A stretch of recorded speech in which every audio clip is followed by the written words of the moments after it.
Hola con todos. El día de hoy mi grupo y yo vamos a hablar de los fármacos que afectan a la fertilidad. Mi grupo está conformado por María Endara, Leonardo Viteri y Emilio Viteri. En el índice tenemos los fármacos de los que vamos a hablar el día de hoy, que son los alfa y beta bloqueantes, la clorotiazida, la colchicina y la cimetidina. Vamos a empezar hablando por los alfa y beta bloqueantes. ¿Qué son los alfa y beta bloqueantes? Principalmente tenemos que los beta antagonistas son fármacos bloqueantes de receptores beta adrenérgicos, los cuales se encuentran principalmente en el corazón y en los pulmones. Por otro lado, los alfa antagonistas son fármacos que bloquean los receptores alfa adrenérgicos que se encuentran principalmente en el músculo liso vascular. Ejemplos importantes de estos fármacos son el carvedilol, la betalol, prazosin, metoprolol y doxazocin. Podemos ver la molécula del carvedilol en la imagen. Todos estos fármacos han sido aprobados por la FDA con un año promedio de aprobación de 2003. Voy a hablar un poco de la ubicación y función de los receptores adrenérgicos. Podemos ver que los receptores beta 1 se encuentran principalmente en el corazón.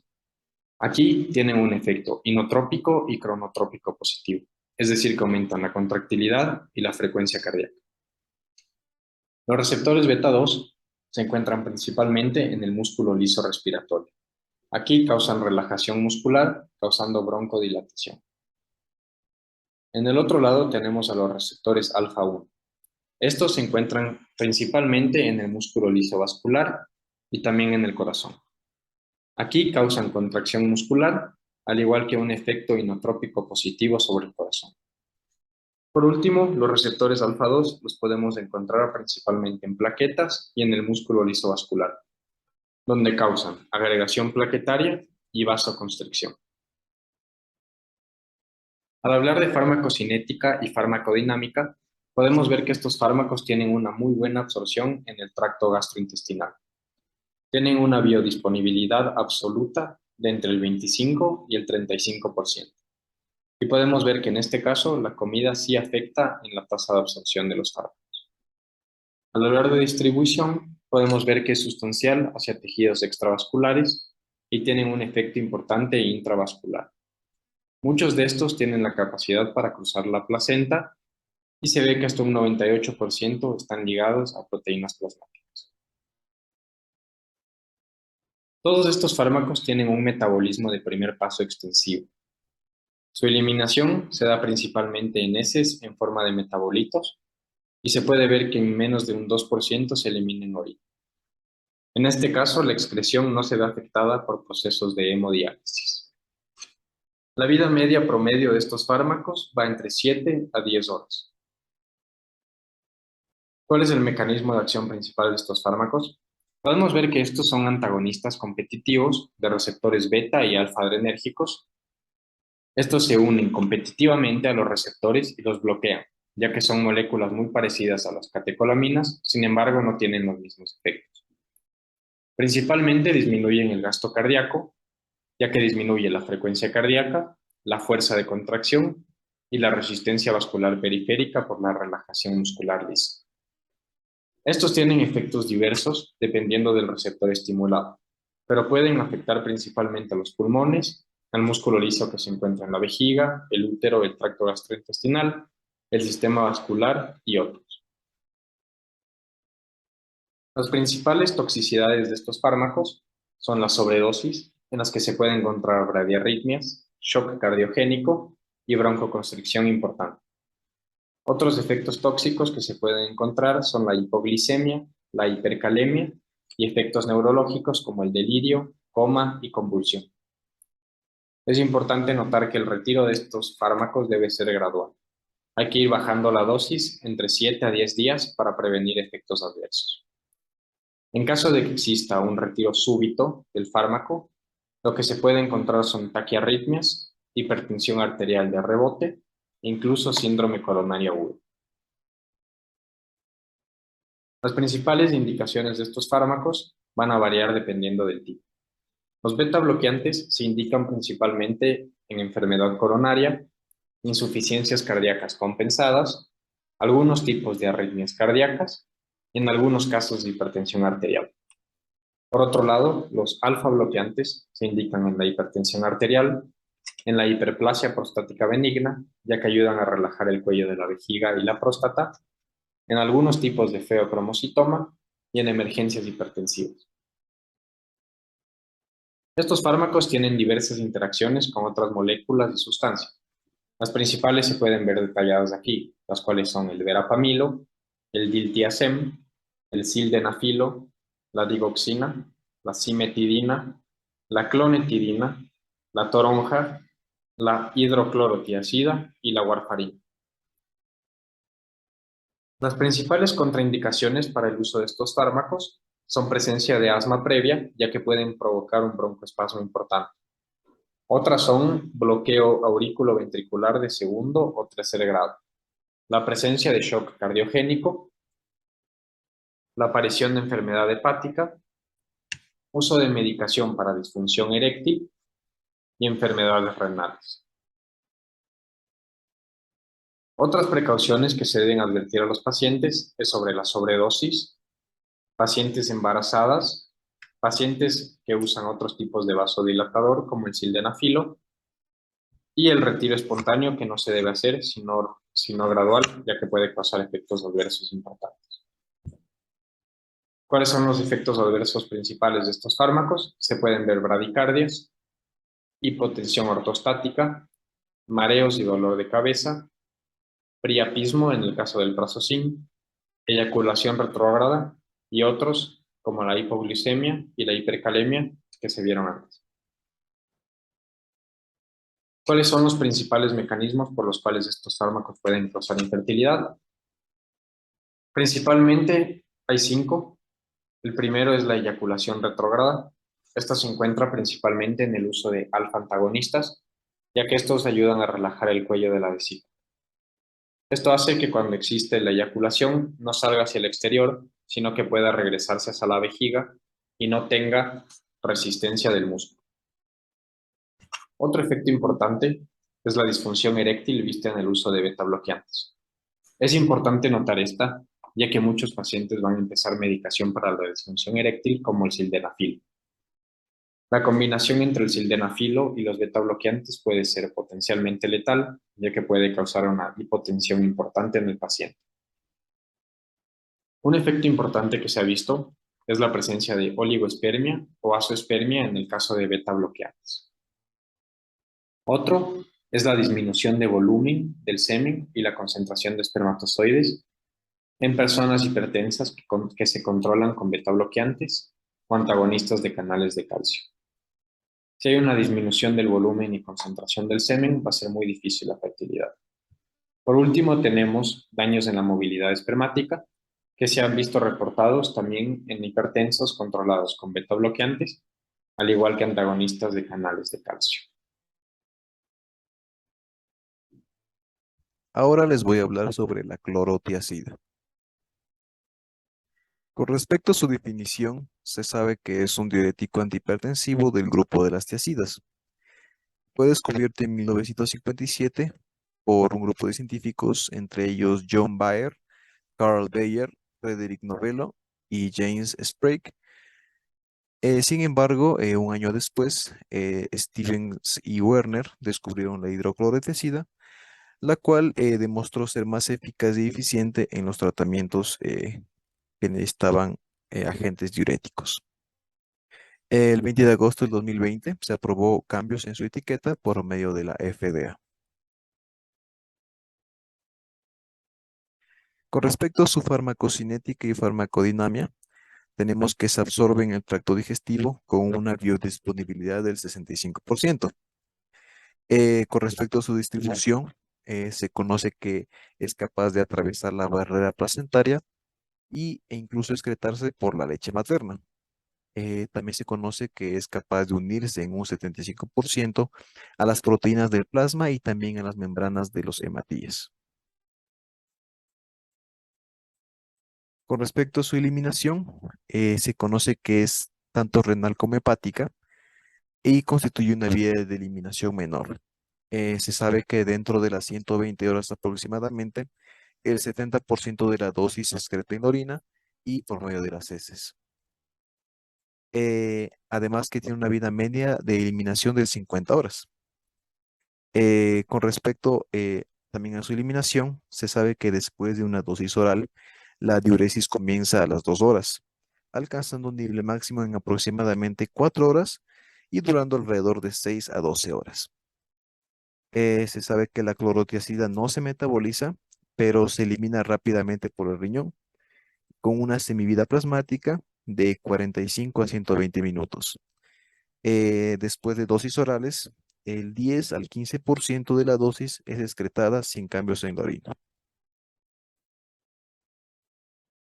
Con respecto a su mecanismo de acción, se sabe que la clorotiazida afecta principalmente al mecanismo tubular renal distal de la reabsorción de electrolitos.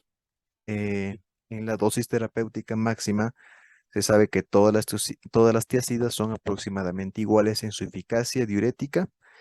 Sin embargo, la clorotiazida aumenta la excreción de sodio y cloruro en cantidades aproximadamente equivalentes. Todo esto debido a una inhibición del cotransportador de sodio y cloro en la membrana luminar del túbulo contorneado distal.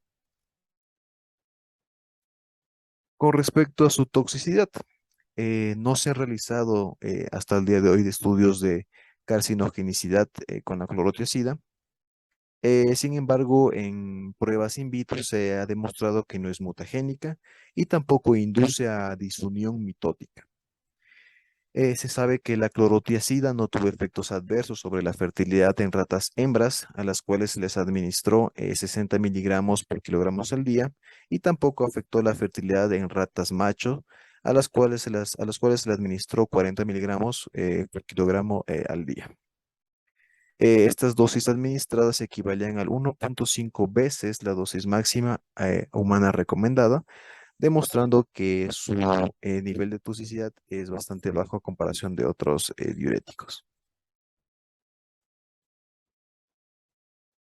Con respecto a su posología, es en adultos que están en tratamiento por edema, la dosis es de 500 miligramos a 1000 miligramos por día o 10 mililitros a 20 mililitros una o dos veces al día. En pacientes adultos que padecen hipertensión arterial, la dosis es de 500 miligramos o 1000 miligramos al día como dosis única o dividida. En pacientes pediátricos en tratamiento por hipertensión arterial, la dosis es de 10 miligramos a 20 miligramos por kilogramo por día en una o dos dosis. Sin embargo, en lactantes de hasta 2 años de edad, no debe excederse los 375 miligramos por día. En niños de 2 a 12 años, la dosis máxima es de 1000 miligramos por día. Con respecto a sus interacciones, se conoce que puede producirse una potenciación de la hipotensión ortostática al consumirse en conjunto con alcohol. También puede ser necesario el ajuste de dosis en tratamiento antidiabético, como por ejemplo cuando el paciente está con agentes orales e insulina.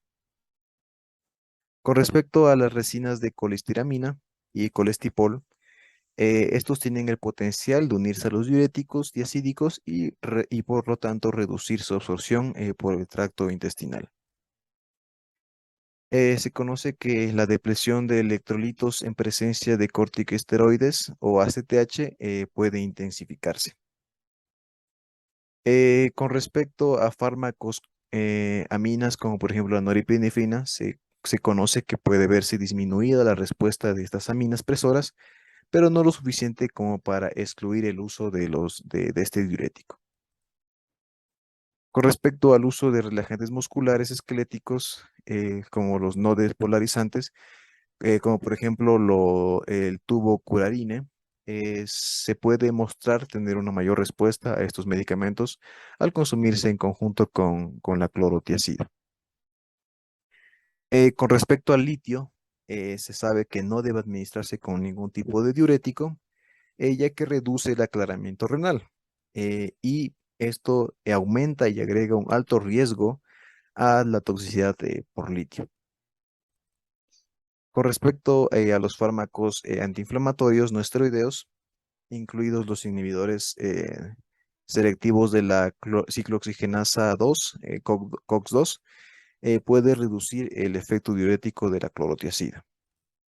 Estas interacciones deben tenerse muy en cuenta en pacientes que están con tratamiento con AINES, incluyendo inhibidores de la COX-2, como se mencionó anteriormente. Con respecto a las contraindicaciones y precauciones, se conoce que la clorotiazida está contraindicada en glanuria o en casos de hipersensibilidad al fármaco o si el paciente es alérgico a otras sulfonamidas. Es importante usar con precaución en la enfermedad renal grave, ya que las tiazidas pueden precipitar la azotemia. También puede desarrollar efectos acumulativos en pacientes con alteración de la función renal. Además, las tiazidas deben utilizarse con precaución en pacientes que padezcan insuficiencia hepática o con una enfermedad hepática progresiva, ya que las alteraciones leves de este equilibrio de líquidos y electrolitos puede precipitar hacia un coma hepático. Las tiazidas pueden potenciar la acción de otros fármacos antihipertensivos. También se sabe que puede presentarse reacciones de sensibilidad en pacientes con o sin antecedentes de alergia o asma bronquial. Esto debido a que se ha notificado la posibilidad de exacerbación o activación de lupus eritematoso sistémico. Como se mencionó anteriormente, el litio generalmente no debe administrarse con diuréticos. Eh, aunque los estudios con respecto a la fertilidad, aunque los estudios de reproducción realizados con la clorotiazida, tanto en ratas como en ratones, no han revelado anomalías externas del feto o deterioro del crecimiento e incluso la supervivencia del feto. Sin embargo, estos exámenes y experimentos no incluyeron exámenes completos de anomalías viscerales o esqueléticas. Por lo tanto, se desconoce si la clorotiazida puede causar un daño fetal importante cuando se administra en una mujer embarazada. Sin embargo, las tiazidas sabe que tienen la capacidad de cruzar la barrera placentaria e incluso aparecer en sangre del cordón umbilical. Por estas razones, la clorotiazida debe utilizarse únicamente si es necesario. Se ha relacionado a la clorotiazida como causa de ictericia fetal, trombocitopenia y posiblemente otras reacciones adversas que también se han observado en pacientes adultos. Con respecto a los efectos adversos más comunes, tenemos que la clorotiazida tiene la capacidad de generar debilidad. Los pacientes pueden presentar hipotensión ortostática, diarrea, vómito, algunos síntomas de pancreatitis, puede generar anemia plástica. Algunos pacientes también mencionan haber sentido síntomas de vértigo o parestesias y en hombres impotencia sexual. Para continuar con este seminario, hablaremos sobre el medicamento colchicina. La colchicina es uno de los medicamentos más antiguos que se siguen usando en la actualidad. Esta es una sustancia química que se encuentra en las plantas colchimotumales, también conocidas como Autumn crocus. La colchicina es mencionada en el texto egipcio más antiguo conocido como Ebers Papyrus Circa, publicado en 1550 a.C., donde se describe su uso para tratar el dolor y la hinchazón. En el siglo I después de Cristo, un médico y farmacólogo griego describe el uso de la colchicina para tratar la gota. Se dice que su nombre proviene de su uso como un veneno en el distrito Colchis de la Grecia antigua. Con el pasar de los años, esta droga ha sido descrita en varios textos de Persia y Turquía. El componente activo de la colchicina fue determinado por primera vez en 1833 por Philip Lawrence Gardner. A pesar de toda la historia de la colchicina, no fue hasta el 2009 que la FDA aprobó su uso para el tratamiento de gota y fiebre mediterránea familiar. Además de las enfermedades ya mencionadas, la colchicina también se usa para tratar condiciones dermatológicas y en la actualidad se está investigando su rol en el tratamiento de la enfermedad arterial coronaria e incluso cuáles son sus efectos en la infección por COVID-19. Ahora veamos un poco sobre la farmacocinética de la colchicina. Empecemos por su absorción. Este tiene una biodisponibilidad absoluta de un 45%. La colchicina se absorbe rápidamente en el tracto gastrointestinal después de la administración oral. Este fármaco y sus metabolitos reentran en el tracto intestinal a través de secreciones intestinales y biliares después del metabolismo facial en el hígado. Este fármaco tiene un pico de concentración en el plasma entre 0.5 a 2 horas después de haber sido administrado de forma oral. Además, cabe recalcar que la tasa de absorción de la colchicina no se afecta al ser administrado con comida. Después tenemos la distribución. El volumen de distribución de este fármaco depende de la marca. Por ejemplo, la marca Colchis tiene un volumen de distribución de 1.420 litros, mientras que la marca Mitigare tiene un volumen de distribución de 5 a 8 litros por kilogramo. También hay que mencionar que la colchicina puede cruzar la placenta y también es distribuido hacia la leche. Además, la colchicina se une a las proteínas plasmáticas, sobre todo la albúmina, en un 39%. Por último, tenemos la eliminación. La colchicina se desmetila en el hígado a través de la enzima CYP3A4. Esta se va a eliminar sin cambios en un 40-65% por la orina. La excreción por la circulación enteropática y biliar ocurre en un 30-65%. Este fármaco no es removido por hemodiálisis y tiene una vida media de 26.6 a 31.2 horas. Continuando con el mecanismo de acción de la colchicina, vamos a ver que este fármaco se une a las tubulinas bloqueando el ensamblaje, polimeración y despolimeración de los microtúbulos. Esto va a hacer que la colchicina tenga un efecto antimitótico, el cual va a alterar las actividades celulares y sus habilidades. Esto va a tener un efecto sobre el sistema inmune, ya que va a inhibir la quimiotaxis de los neutrófilos, adhesión, movilización y producción de superóxido. Al ver todos estos efectos que tiene sobre la inflamación, podemos ver que la colchicina ha sido investigada para su uso dentro de un sinfín de condiciones inflamatorias. Ahora veremos las indicaciones y la toxicología de la colchicina. Empezando por la toxicidad, se sabe que concentraciones mayores a 26 miligramos se considera una sobredosis de colchicina, la cual es venenosa. Esta sobredosis comienza en una fase gastrointestinal que ocurre 10 a 24 horas después de la ingesta de este fármaco, seguida por una disfunción orgánica que ocurre 24 horas a 7 días después de la ingesta, lo cual puede llevar a la muerte. También se ve que la exposición a largo plazo de colchicina puede llevar a toxicidad, en especial en la médula ósea, riñón y nervios. La colchicina se vuelve tóxica debido a la extensión de su mecanismo celular al unirse a la tubulina. Las células afectadas, por esto, sufren un ensamblaje de proteínas deterioradas con endocitosis reducida, exocitosis, motilidad celular y función interrumpida de las células cardíacas, que culmina con una insuficiencia multiorgánica. En el tratamiento que es aprobado por la FDA, encontramos para el uso de la gota aguda después de un ataque de gota, también su uso en la profilaxis crónica contra la gota y también se puede utilizar para el tratamiento de la fiebre mediterránea familiar. Algunos tratamientos no aprobados por la FDA en los cuales también se usa colchicina son los siguientes. Primero tenemos que en el COVID-19 está bajo investigación cuál podría ser el beneficio del uso de la colchicina. Algunas condiciones cardíacas en las cuales se prescribe colchicina son la pericarditis y aterosclerosis. Otras condiciones artríticas como la artritis de calcio pirofosfato, indicaciones farmacológicas como el síndrome de Smith, el piedema gangrenosum, la enfermedad de Behçet y la enfermedad infiltrativa neutrofílica son otras enfermedades no aprobadas por la FDA en las cuales también se puede hacer uso de la colchicina. Dentro de la posología vemos que la colchicina se debe administrar vía oral al primer signo de un ataque de gota y se debe administrar sin tomar en cuenta las comidas. La dosis de la colchicina va a depender mucho de la edad del paciente, la función renal y hepática y el uso reciente o concomitante de inhibidores de CYP3A4 o inhibidores del sistema de transporte de la P-glicoproteína. Dentro de los pacientes adultos en el tratamiento de gota, se debe dar una dosis de 1.2 miligramos al signo de ataque por vía oral. Después de una hora, dar 0.6 miligramos.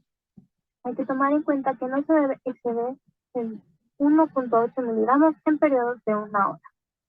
Para el tratamiento de la fiebre mediterránea familiar en adultos, se da una dosis de entre 1.2 a 2.4 miligramos por día vía oral. Se puede incrementar de 0.3 según lo necesario y tomar en cuenta que no hay que excederse de 2.4 miligramos por día. Aquí también es necesario ver que las dosis van a ser modificables dependiendo si el paciente tiene insuficiencia renal e insuficiencia hepática. Dentro de los pacientes pediátricos, aquellos pacientes que sean menores a 16 años, no se recomienda dar colchicina. En aquellos mayores a 16 años, se da una dosis de 1.2 miligramos por vía oral y luego se da 0.6 miligramos una hora después. El tratamiento de la fiebre mediterránea familiar en pacientes pediátricos varía mucho. En menores de 4 años no se debería dar este fármaco. En pacientes de 4 a 6 años se debería dar una dosis única por día de 0.3 a 1.8 miligramos. En pacientes de 6 a 12 años se debe dar una dosis única por día de 0.9 a 1.8 miligramos. Y por último, en pacientes mayores a 12 años se debe dar una dosis única por día entre 1.2 a 2.4 miligramos. Y si es necesario incrementar o disminuir la dosis, se debe hacer de 0.3 miligramos por día, según se necesite. Y no se debe exceder el máximo recomendado por día. Interacción de la colchicina con otros fármacos y sustancias. Primero, hay que recalcar que esta droga no se puede dar con drogas que inhiben la P-glicoproteína y la enzima CYP3A4, como son la eritromicina y la claritromicina. También hay que tomar en cuenta que no se puede tomar con fármacos como el atalsanavir, el darunavir y el fosartanavir, debido a que estos van a aumentar la toxicidad de la colchicina. Estas drogas, por lo general, son usadas en personas que tienen HIV o el síndrome de la inmunodeficiencia humana. También debemos mencionar que el alcohol va a incrementar todos los efectos secundarios de la colchicina. Se dice que tampoco hay como administrar colchicina junto a jugo de toronja o pomelo y estrofina, debido a que estos van a incrementar las concentraciones de colchicina. Por último, está visto que la colchicina va a reducir la absorción de la vitamina B12, además de que esta puede aumentar la sensibilidad a fármacos depresivos del sistema nervioso central y aumenta la respuesta a los simpaticométricos. Algunas contraindicaciones para prescribir colchicina son las siguientes. Primero, en individuos con daño renal o hepático que reciban fármacos que inhiben el sistema de transporte de la P-glicoproteína o que sean inhibidores potentes de la enzima CYP3A4, o pacientes que hayan tomado alguno de estos fármacos en al menos 14 días antes de prescribir la colchicina. Otras contraindicaciones son tener hipersensibilidad a la colchicina, el embarazo, la insuficiencia renal grave en pacientes sometidos a hemodiálisis, una insuficiencia hepática grave, trastornos gastrointestinales graves, la úlcera del estómago y trastornos cardíacos. En estas situaciones no se debería prescribir colchicina. Algunas precauciones a tomar en cuenta es que una sobredosis de colchicina puede ocasionar la mortalidad. Dentro de algunas poblaciones específicas, la colchicina debe usarse con mucho cuidado durante el embarazo. Durante la lactancia, se distribuye a la leche, por eso hay que tener cuidado. El uso pediátrico de colchicina en la gota no se ha establecido una eficacia y seguridad. Por otra parte, en la fiebre mediterránea familiar, la colchicina no afecta el crecimiento de los niños. En el uso geriátrico de colchicina, hay que tomar en cuenta que la dosis acumulada en 4 días no puede superar los 3 miligramos. También en la falla renal y en la falla hepática se debe ajustar las dosis.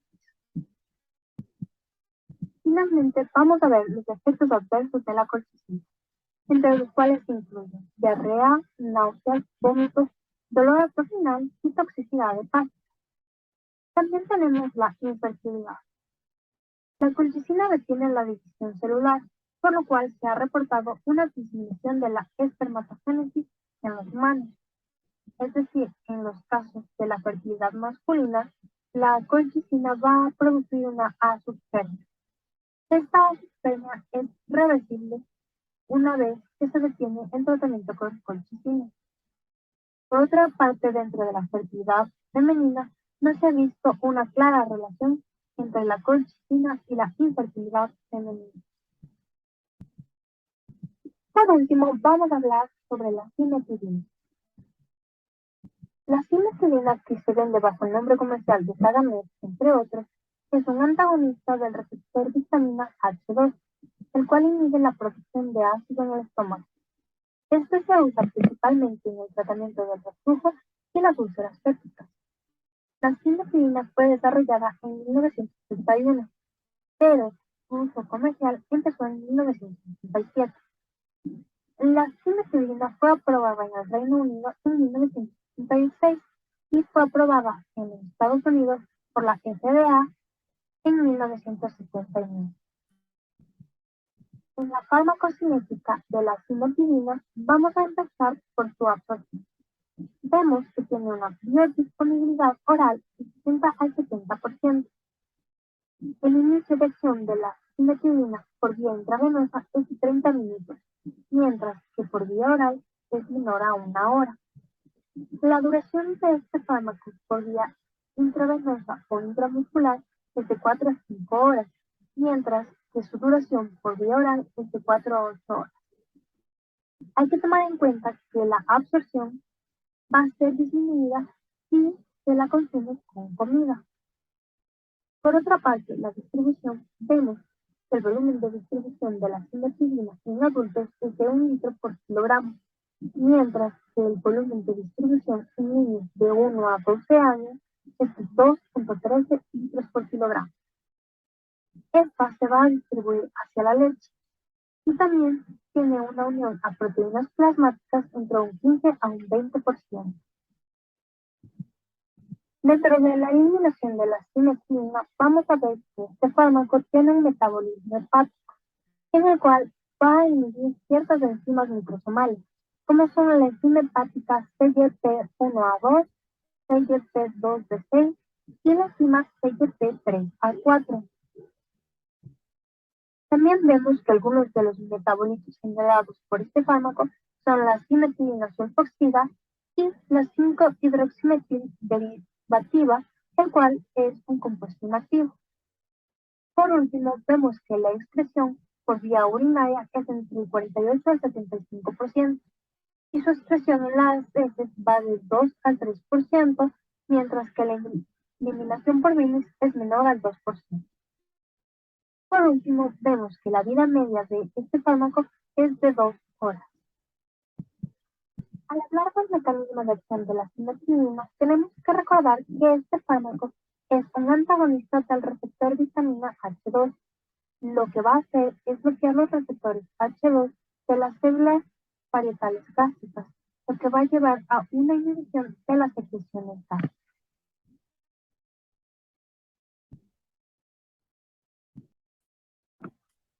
Ahora veremos las indicaciones y la posología de la cimetidina. La primera enfermedad que vamos a ver es en el tratamiento de las úlceras gástricas o duodenales. El tratamiento agudo de esta se puede dar mediante una administración oral. En los adultos y adolescentes se recomienda dar 800 miligramos una vez al día a la hora de acostarse, o 400 miligramos 2 veces al día, o 300 miligramos 4 veces al día con las comidas y a la hora de acostarse durante 8 a 12 semanas. No se recomiendan tratamientos de una duración superior a las 12 semanas. En niños, se les recomienda dar entre 20 y 40 miligramos por kilogramo por día en dosis administradas cada 6 horas. En infantes, entre 10 y 20 miligramos por kilogramo por día en dosis administradas cada 6 a 12 horas. Y finalmente, en neonatos, entre 5 y 10 miligramos por kilogramo por día en dosis administradas cada 8 a 12 horas. También se puede administrar la cimetidina por vía intravenosa a través de una inyección o una infusión intermitente. En adultos y adolescentes se recomienda dar 300 miligramos vía intravenosa diluidos adecuadamente cada 6 horas. En niños, de 20 a 40 miligramos por kilogramo por día, vía intravenosa en dosis divididas cada 6 horas. En infantes de edad, de 10 a 20 miligramos por kilogramo por día, de vía intravenosa en dosis divididas cada 6 a 12 horas. Y finalmente, en neonatos se da 5 a 10 miligramos por kilogramo por día, en vía intravenosa en dosis divididas cada 8 a 12 horas. Por último, en el tratamiento agudo también se puede administrar la cimetidina de forma intramuscular. La dosis que se recomienda en adultos y adolescentes es de 300 miligramos por vía intramuscular sin diluir cada 6 horas. En niños se va a dar de 20 a 40 miligramos por kilogramo por día vía intramuscular en dosis divididas cada 6 horas. En infantes se dará de 10 a 20 miligramos por kilogramo por día vía intramuscular en dosis divididas cada 6 a 12 horas.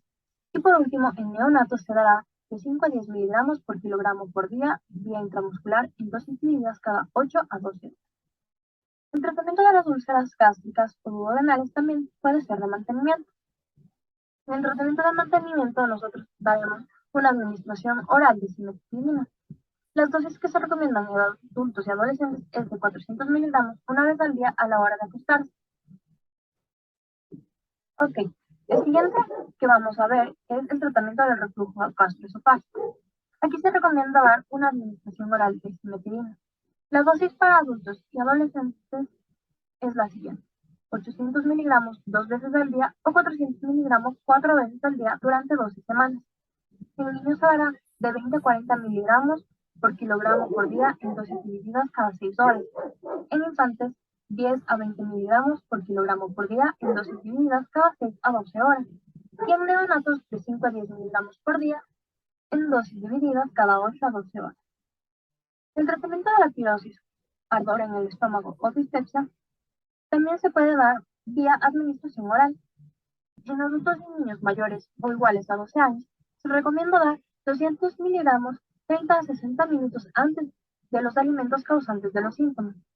La dosis máxima diaria es de 400 miligramos. No hay que tomar más de 2 semanas sin consultar al médico. Y por último, en los niños menores a 12 años, se debe utilizar solamente si se lo prescribe un médico. La última enfermedad que veremos para la cual se puede utilizar la cimetidina es en el tratamiento de condiciones patológicas hipersecretoras que incluyen el síndrome de Sjögren-Ellison, la mastocitosis sistémica o el síndrome del adenoma endocrino múltiple. Esta se divide en 3 partes. Primero puede haber una administración oral. La dosis para adultos sería de 600 miligramos 4 veces al día con las comidas y a la hora de acostarse. Hay que tener en cuenta de no sobrepasar los 2.400 miligramos por día. Después tenemos una administración intravenosa, en el cual se va a dar una inyección intravenosa intermitente. La dosis para adultos es de 300 miligramos vía intravenosa, apropiadamente diluidos, administrados en no menos de 5 minutos cada 6 horas. Si fuera necesario, hay que aumentar las dosis. Administrar 300 miligramos con mayor frecuencia hasta un máximo de 2.400 miligramos por día. Por último, la administración intravenosa, que sería una infusión intravenosa continua, se recomienda una dosis para adultos y adolescentes de 50 miligramos por hora, es decir, 1.200 miligramos por día, por infusión continua. Alternativamente, se puede administrar un bolo de 150 miligramos seguidos de una infusión de cimetidina de 37.5 miligramos por hora, que sería un equivalente a 900 miligramos por día, ajustando la dosis según sea necesario. En estudios realizados con esta pauta posológica, la cimetidina en un rango de 40 a 600 miligramos por hora es capaz de mantener la secreción intragástrica de ácido en 10 miliequivalentes por hora o menos. Ahora veamos las dosis diarias máximas de cimetidina.